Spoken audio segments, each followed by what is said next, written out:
The Independent Electoral and Boundaries Commission, boss Wafula CHEBUKATI, exits the commission on January 17, that is today. After serving a 6-year non-renewable term, CHEBUKATI is exiting the electoral body alongside Commissioner Yakub Gulie and Molu Boya after 3 resigned and 1 Irene Masit, who still awaits the Muchelule-led tribunal verdict. Tonight in studio, I am joined by Bishop Paul MWANGI, Agano Party's chief presidential agent in the 2022 August 9 general election, to talk about what's next for Iebc. Welcome to studio, Bishop. Glad to have you here with us tonight. Thank you very much. I'm glad to be with you this evening. All right, now let's just get right into it. As a chief presidential agent in the 2022 general election, how would you describe the August 9 polls? My view is that we had a very good and peaceful general elections, and I was given that opportunity to be in the tallying center for 6 days. And generally, I can see that Kenya has greatly improved in terms of tallying technologies through IT or ICT technology. Because everything was hosted in the internet, and we could all check by our own other avenues.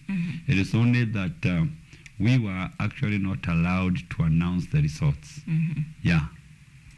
All right. Now, from an insider's perspective, being that you are chief agent in the most guarded and critical seat, what worked and what did not work in the delivery of that election process?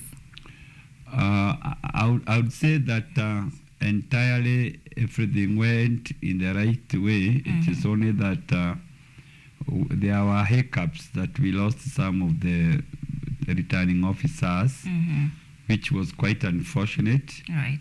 I'll also say that we really enjoyed to work with commissioners and the staff of Iebc. It gave me opportunity to be very close to the chairman, who was the returning officer of presidential elections, Mr. CHEBUKATI, who actually retired today. And I can say generally he's a humble man and a very intelligent man. It is only that I didn't understand the controversy that came up from Serena Hotel. Because the very commissioners and the deputy chairman of Iebc, they are the ones who led us to prepare to the announcement of the final results. In the morning that we were to finalize everything and they have the results announced, they actually called me and prepared me as they should. They told me that where I would sit to be called to sign the form, that 4C. But at the time we were nearing at 4 o'clock, that is 4 p.m., we actually saw the news breaking from another avenue that somebody is saying we are not part of what is going to be announced. To us was just a surprise that something else is cooking. That is not what exactly we knew from all along. We were doing the activities. All right. Yes. Now, we saw your party concede defeat and congratulate William Ruto even before his declaration as the presidential winner by Iebc chairperson. Is it that you are content, or just talk to us about that? I'm actually the one who advised my presidential candidate. But because I was working on full capacity, my work was to see everything that was happening there, and advise my I can call them 2 candidates because they were joined as one, presidential candidate and deputy presidential candidate, because eventually I had known where we are heading to, and I had known the winner in this case. And I was actually aware of whom we are going to announce. I'm saying we are because and that power to sign from that 4C, co-work with the returning officer and have everything announced. I was actually holding myself accountable that God has positioned me in such a place where I need to take care of the nation, despite the earlier times when we have had issues with the Iebc commissioners, like you can remember those years when 2007 when nation had to go into havoc. Yeah. You see, we all blame one person, but we don't also consider responsibility of the others. Yeah. So I was holding myself accountable. Where am I taking Kenya? Suppose I make the wrong mistake. Am I going to lie? Will there be bloodshed? Will I forgive me if any such happens in my stand and in my care? So I was calculating and I was thinking, yeah, God has given me that opportunity now to guide my presidential candidate, but also considering that I'm not only there for him or them or for my party, I was there for the nation. All right. Now, I want us to discuss IEBC's 6 years in office, with CHEBUKATI being the electoral body's chairperson. How can you describe his leadership? I can say he happens to be the best of all that we have had earlier, because we have known on earlier cases where we were using manual formulas of counting the votes, and there were so many loopholes whereby anybody could just leak to any candidate, any position.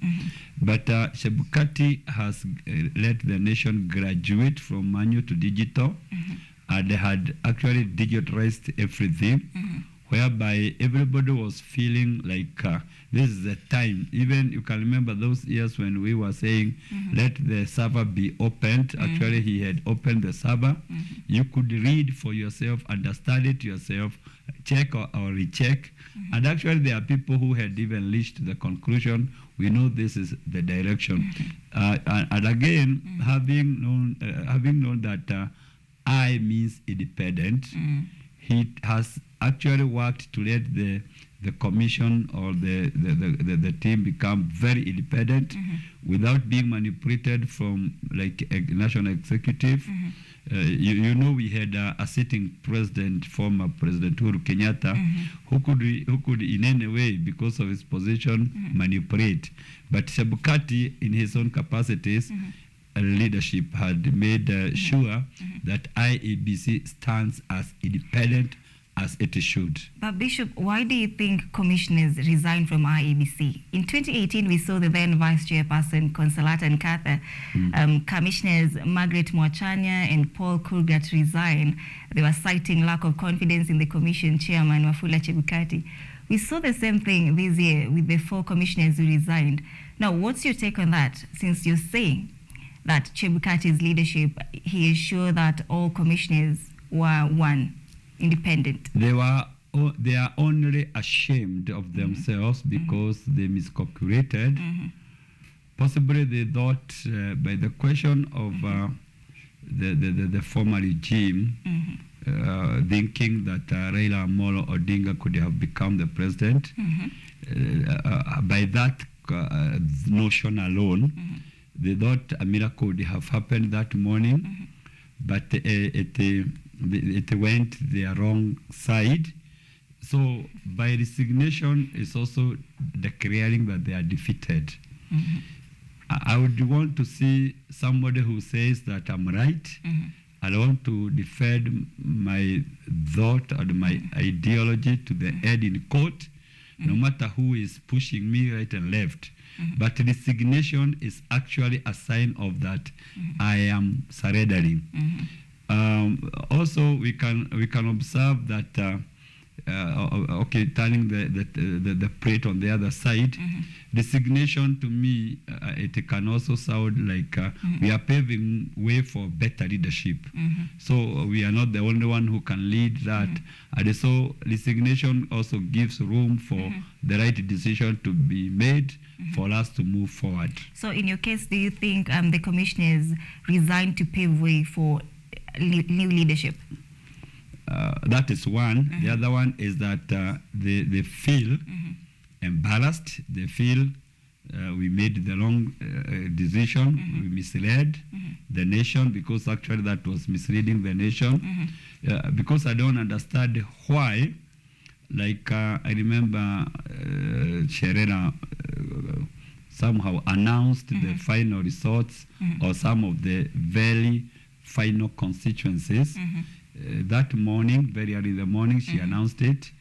And later on, she was like, she's out of it. How are you out of what it's you announced? When we were in the tallying center itself on the tables, she came around to check what we are doing. Actually, she was advising. We sat in a meeting whereby we agreed, because of time frame. We had the computers on the table so that we quicken the work, considering that much of the doing was actually computer work, not really manual work.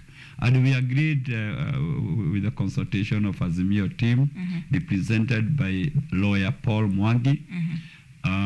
We had Veronica from the UDA and Sholei. We had me. We had Alex Kanyi of Root Party. It was an agreement with the commission that can we add tables so that we quicken the results. We are not caught up with the time. Only to realize that when we are announcing the results, you are not part of those results. Actually, we had no issues, because we verified the votes with all the professionalism. We had all the materials in place. No returning officer came and went without being attended. We don't remember any of them who came and was like, this table was not available for me. When we are now announcing the finals, they say, they pull out and they say, we are not part of this. That is hypocrisy. So now, how would you rate IEBC's credibility? Let's take it back to 2017. We remember the Supreme Court nullified former President Uhuru Kenyatta's win. Then, barely a week to the presidential election rerun, Rosalyn Akombe resigned as well, saying the commission could not guarantee a credible election and that she felt unsafe serving at IEBC. How would you now rate IEBC's credibility? Let's see where we have come from so that we understand where we are.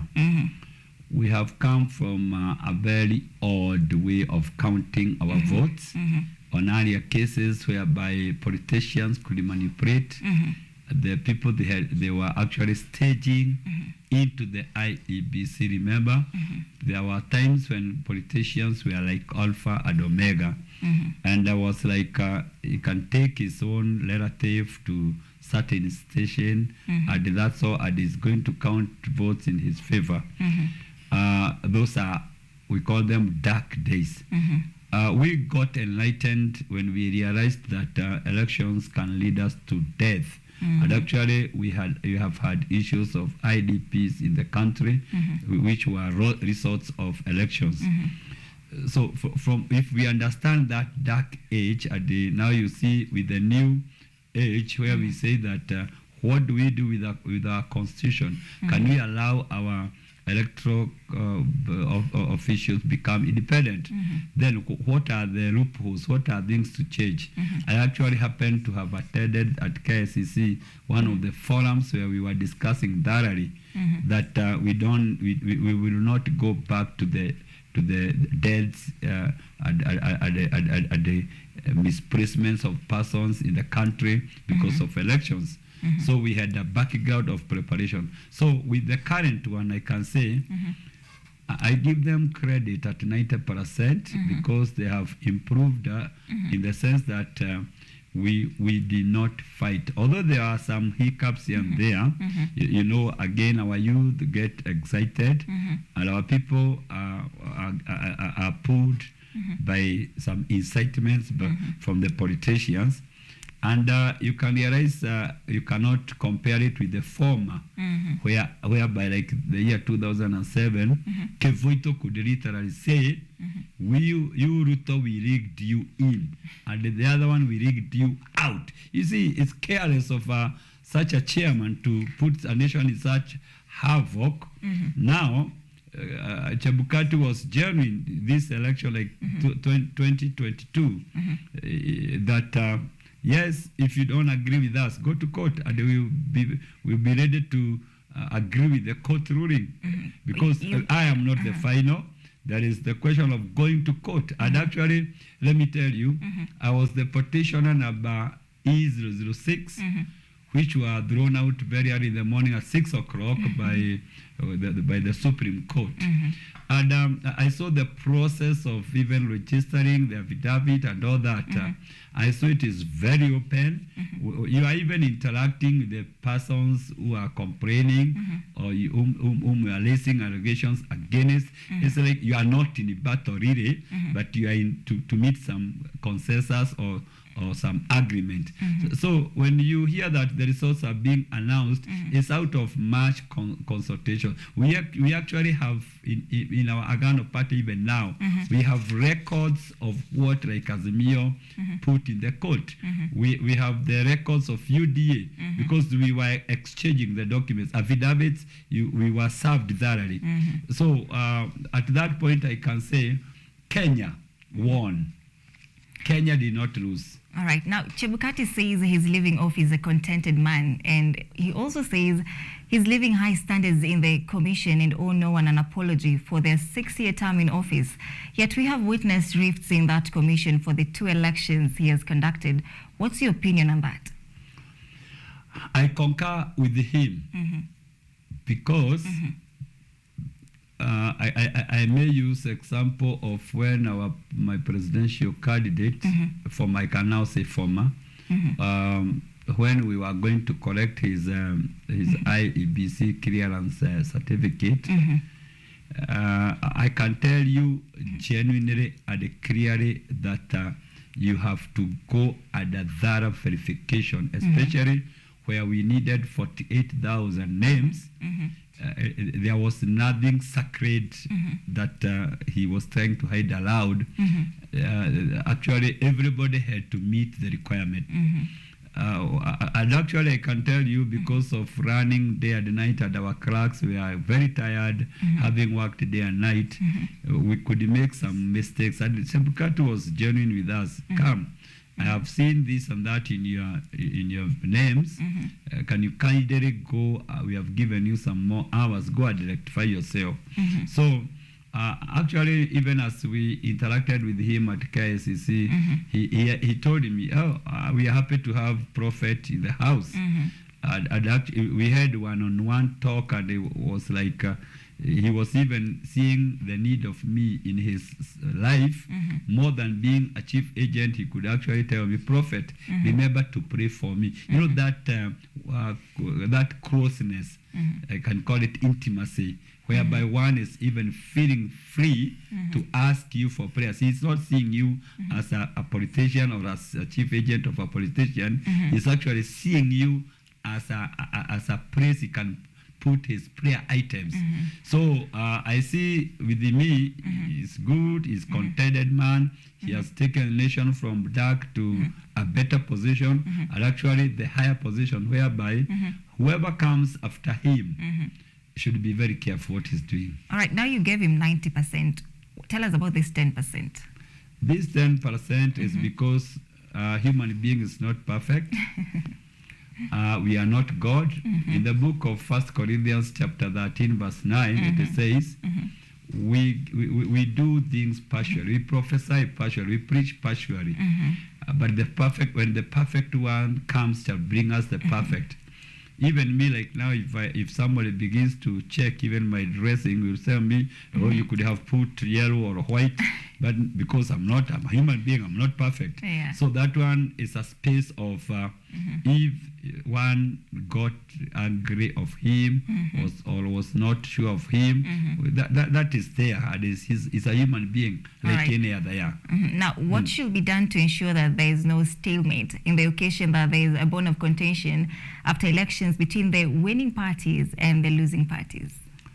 There is much to be done in the sense of that people lack the kind of the training. Like now, when we talk of the recruitments of the persons. There is not much. IEBC did not do a lot to train people to prepare Kenyans in voting. The other thing is that we need to have openness. Whatever we are doing, let it be open. Like now, in this studio, there is nothing hidden. I can see the person in the other corner. I can see, we are in an open floor. Right. We want to have our elections done open, nothing put under the table. Let even the CBC, what we are calling the children, whom we are calling CBC, understand the manner of elections, because after we become old, and after the old ones goes to retire or they are dead, are we not preparing the children to occupy the space? So we need to be very, very open. And again, we must remove politicians of the elections houses. Let them do the campaigns outside there. Let them exercise their right of voting in a very organized manner. And from there, we don't need them in the tallying centers, because that is where the issue of manipulation comes in. If by any chance I become biased and I am chief agent, I mislead my candidate. Right. Why should I tell him the wrong information? I need to be true. And that's why you remember after the elections, or within the space, I had told the Azimio people, you people, you have been nagging us in the tallying center. It is me who is going to expose you. Because why would you come and take a video of a bishop in a tallying center? He has done nothing to you. He's not, I mean, he's not one of the interested parties. Why would you come and start video and you have no, in the interest of time, media Bishop, copyright? Allow me to cut you short. Yes, please. We're winding up. Now, the commission retires today. How do you think the selection process for the next commission should be done? And what measures should be put in place to ensure that there is harmony in the commission moving forward? I know this is the time now they'll be recruiting new staff. Right. Number one, they should dictate within the law. What does the law say about employment? Who is supposed to be employed? What are the requirements? Right. They should go through those small things that are much needed.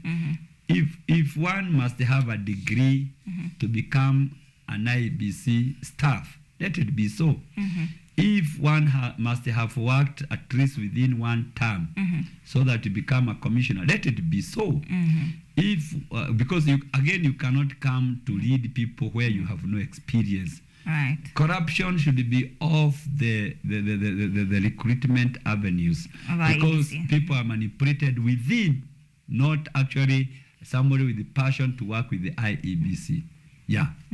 All right. Thank you. That is Bishop Paul MWANGI, the presidential chief agent in the 2022 general election. Let's now take a look at what's happening in the world of sports.